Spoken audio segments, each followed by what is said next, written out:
बिस्मिल्लाहिर्रहमानिर्रहीम। आज हम बात कर रहे हैं माह रमज़ानुल मुबारक में नवाफिल की अहमियत।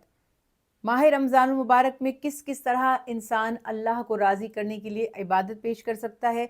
मौजूदा दौर में भी आप देखते हैं, अहद रिसालत से भी हमें वाज़ेह तौर पर अहकामात मिलते हैं कि माह रमज़ान में उम्मत मुस्लिमा की जो रग़बत थी, जो उनका जज्बा था, जो शौक़ था इबादत के लिए, वो बहुत ज़्यादा बढ़ जाया करता था। यूँ तो अल्लाह की रज़ा के लिए जो भी इबादत की जाती है उसे कबूल ही किया जाता है अल्लाह के यहाँ, अल्हम्दुलिल्लाह। रसूल करीम सल्लल्लाहु अलैहि वसल्लम ने फरमाया कि एक बंदा फ़र्ज़ के ज़रिए अल्लाह ताला के करीब आता है, यानी फ़र्ज़ अदा करता है। मैं इसको थोड़ा सा एक्सप्लेन कर दूँ कि मिसाल के तौर पर फ़र्ज़ नमाज़ें अदा करता है, फ़र्ज़ नमाज़ें अदा करता है, फिर और क़ुर्ब पाने के लिए नवाफ़िल की कसरत करता है, फिर वो नफ़ली इबादत करता चला जाता है हत्ता कि अल्लाह के करीब आ जाता है। फिर एक वक्त ऐसा आ जाता है कि अल्लाह सुब्हानहू तआला उसके कान बन जाते हैं जिनसे वो सुनता है, उसकी आँखें बन जाते हैं जिनसे वो देखता है। तो ये जो फ़ज़ीलत, ये जो मकाम मर्तबा है, ये नवाफ़िल से हासिल होता है। यानी देखिए, अपने ऊपर दी गई ज़िम्मेदारी को तो अक्सर लोग पूरा कर लेते हैं, लेकिन एडिशनली मसलन आपको पता है मुझे इतने काम की वेजेस मिलती हैं, इतने आवर्स पूरे करने की तनख्वाह मिलती है, आवर्स पूरे हुए, आपने काम बंद कर दिया। लेकिन एज़ ए वॉलंटियर जो काम करते हैं वो काबिल सताइश हैं, वो बहुत अहम हैं।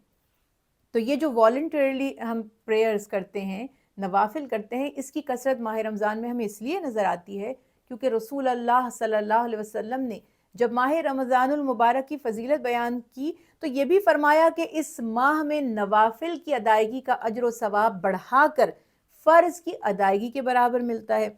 दूसरा, आपने ये भी फरमाया कि जो शख्स रोज़ादार है, यानी दिन भर रोज़े से होता है और जब रोज़ा इफ्तार कर लेता है तो माह रमज़ान की रातों में क़ियाम करता है, यानी इबादत करता है, अल्लाह को याद करता है, तिलावत कुरान पाक करता है। वो तिलावत वो नमाज में करता है। इसकी एक सूरत हमें तरावी की नमाज की सूरत में नज़र आती है।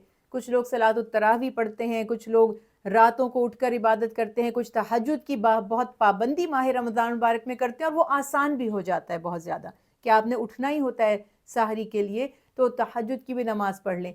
ये वो वक्त होता है रात का जिसमें हम रात को अल्लाह की इबादत करते हैं, नवाफिल पढ़ते हैं या सलातुत तरावी पढ़ते हैं, या हम वैसे ही घर में बैठकर नवाफिल अदा करते रहें कि जिसके लिए रसूल अल्लाह सल्लल्लाहु अलैहि वसल्लम ने फरमाया कि जब रात का पिछला पहर होता है, मिडनाइट है, लेट नाइट है, फरमाया जब रात का पिछला पहर होता है अल्लाह ताला आसमाने दुनिया पर तशरीफ़ ले आते हैं, यानी 7 आसमान है ना, सबसे नीचे, और पुकारते हैं कि है कोई जो मुझसे मग़फ़िरत मांगे तो मैं उसे बख्श दूं, है कोई जो मुझसे सवाल करे, मुझसे रिस्क चाहे तो मैं उसे रोज़ी अता कर दूं, है कोई जो मुझसे खैर का तालिब हो और मैं उसको खैर अता कर दूं। यानी यही फरमाते रहते हैं जब तक कि सुबह का वक्त नहीं हो जाता कि है कोई ऐसा, है कोई ऐसा, है कोई ऐसा, यानी जिसकी जो ज़रूरत है वो मुझसे पुकार के मांगे तो मैं उसकी उस ज़रूरत को पूरा फरमाऊंगा, मैं उसे वो अता करूंगा जो वो मांग रहा है। तो ये वक्त हमारे लिए, देखिए, यूं तो आम तौर पर हमेशा ही कोशिश हो सकती है कि हम कुछ वक्त रात को इबादत के लिए वक्फ कर दें, ऑल्टरनेटिव नाइट्स में कर लें, वीकेंड्स में कर लें, हफ्ते में एक दिन, 2 हफ्ते में एक दिन, जितनी जिसको तौफीक हो वो नफली इबादत के लिए रात को उठे, इबादत का एहतमाम करे। मगर माह रमज़ानुल मुबारक तो अल्लाह को राज़ी करने का महीना है। ये तो वो महीना है जिसमें जन्नत के दरवाजे खोल दिए गए हैं, जिसमें दोज़ख के दरवाजे बंद कर दिए गए हैं, जिसकी एक एक नेकी कम से कम वो 70 दर्जे तक उसका अज्र व सवाब अता किया जा रहा है। और अल्लाह जिसके लिए चाहे 7 लाख कर दे, 7 करोड़ कर दे, उसकी रहमत से कौन मायूस हो सकता है? कौन उसकी रहमत पर, उसकी अता पर सवाल उठा सकता है? हम बस कोशिश ये करेंगे इस माह मुबारक में जो लोग ज़ईफ़ हैं, बीमार हैं, तकलीफ़ में हैं, जो रोज़े भी नहीं रख पाते शरीर प्रॉब्लम्स की वजह से, तो वो भी ये मत सोचें कि हमने रोज़े नहीं रखे तो अब हम आराम से बैठ जाएं, हम तरावी नहीं पढ़ सकते या हम नवाफिल। रोज़ा आपने नहीं रखा, या तो आपने ऑब्वियसली उसकी क़ज़ा की नियत की होगी या आपने उसका फ़िदिया दिया होगा।